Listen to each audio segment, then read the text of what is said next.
think we are in the most challenging moment for the future of this nation since the Civil War. A report like this is an important reminder that leading with our values and our commitment to a future that sticks to the facts of what we need to fix in this country is really important. Too often books are segmented by something that covers the past and then something that covers the present.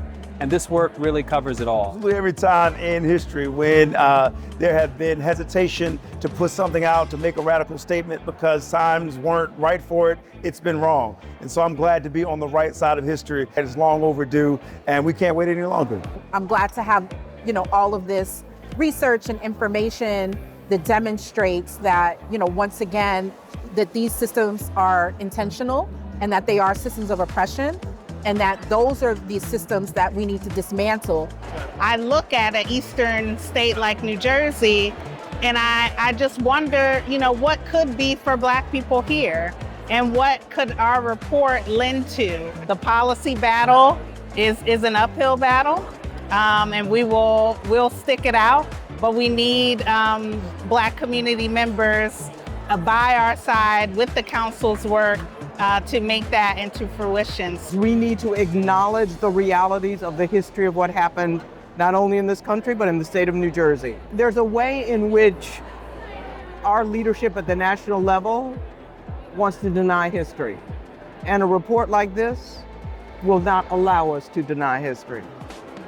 I think it's a challenge to kind of have a conversation that a lot of people in our country at the moment are not interested in having, but I think it's also extremely important for it to be happening and for us to be having an event that illustrates that we are still aiming to have it and that we aren't afraid or intimidated.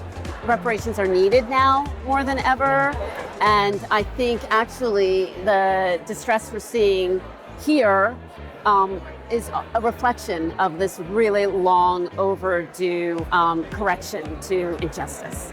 We often think of the state as a South Jersey and North Jersey, the South being more like the American South overall. So the thought that slavery was there seemed comfortable at first, but knowing through research, especially here in Newark, about slavery in cities and towns, as well as the countryside, was astounding. I had the good fortune as a historian to serve on a committee with economists and policymakers. And so those are not conversations most historians get to have, especially historians who study African Americans in New Jersey. I've been doing the work on this for almost 30 years. It's an absolute miracle for me to be a part of the community. I look forward to finding ways to coming back to faith communities in New Jersey, creating curricula to teach this in our churches and mosques and synagogues, and really spread the word about all of this information so we can move ahead and do some real healing and reparation. And we all cared about the same thing, which is how do we think about reparative justice, particularly for Black people in New Jersey, that will open up opportunity in the best way possible. It's a culmination of quite a bit of hard work. And to see that and to see this public come together and to see these folks in the audience and to see them get engaged, it really helps to make the case that this is a public work. This is a work for our community. This is not just for the folks in the ivory tower. This is for the people.